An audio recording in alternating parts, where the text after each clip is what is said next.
The ongoing sewage leak reportedly killing swamp fish on the south coast. That's our top story in our Barbados Today evening news update for Wednesday, January the 3rd. I'm Emmanuel Joseph. Thanks for joining us. The chronic sewage leakage on the south coast, which has so far forced the closure of some businesses and caused at least one resident to evacuate his Worthing Christchurch apartment, has reportedly claimed yet another victim. The latest is the fish and lilies in the swamp at the commercial and residential facility of the Perone village in Worthing Christchurch.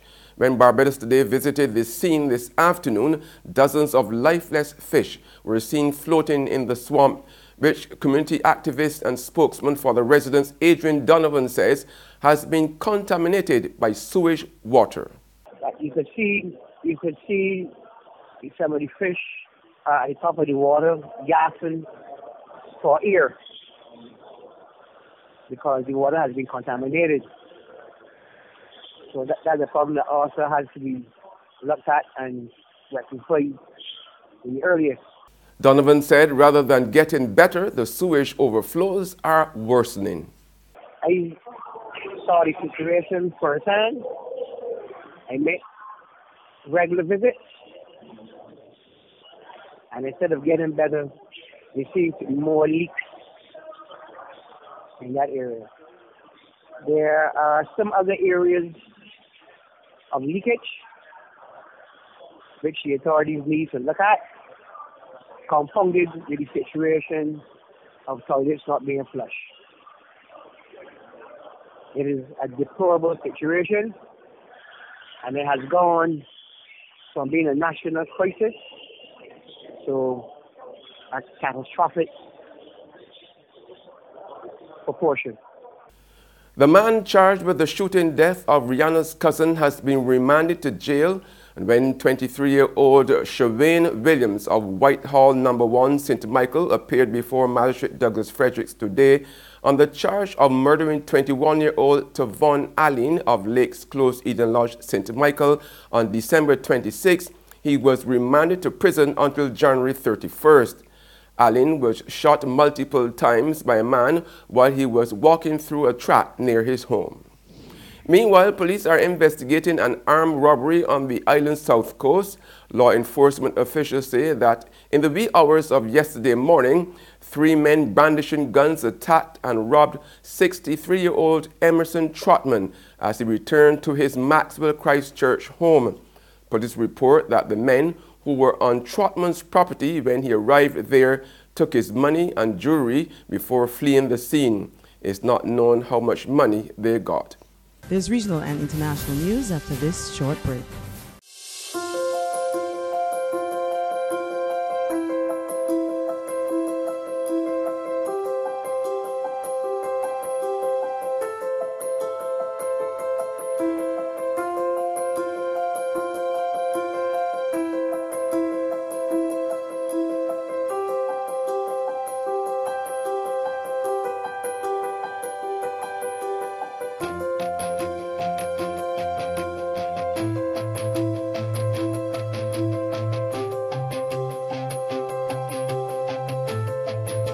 Barbados Today, news you can trust.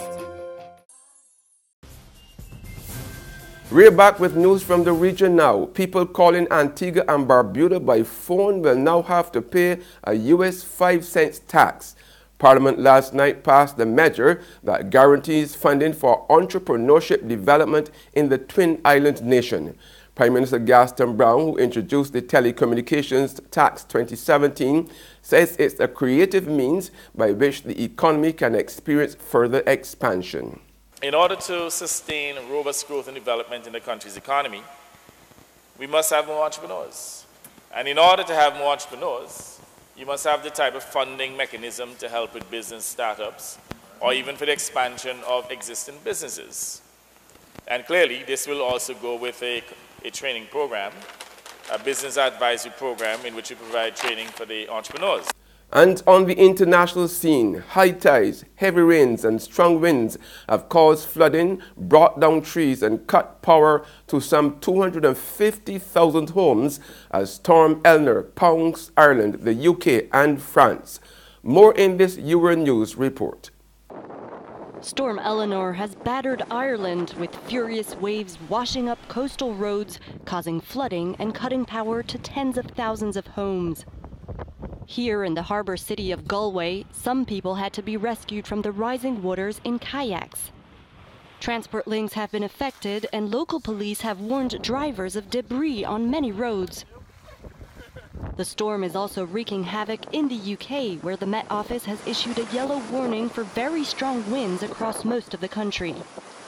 Gusts of up to 160 kilometers per hour have been recorded since Tuesday night. Traffic is being disrupted by fallen power lines and trees, sometimes very big ones like here in Belfast. The storm is now moving further south and has already cut power to 200,000 households in northern France. And that's news, but for the very latest, visit our website at www.barbadostoday.bb. You can also subscribe to our e-paper, email updates, or even like us on Facebook. We are also on Izumi Media in bus terminals, as well as Screenplay at supermarkets and gas stations near you. You can also hear us on Mix 96.9 FM. I'm Emmanuel Joseph. Have a fantastic evening.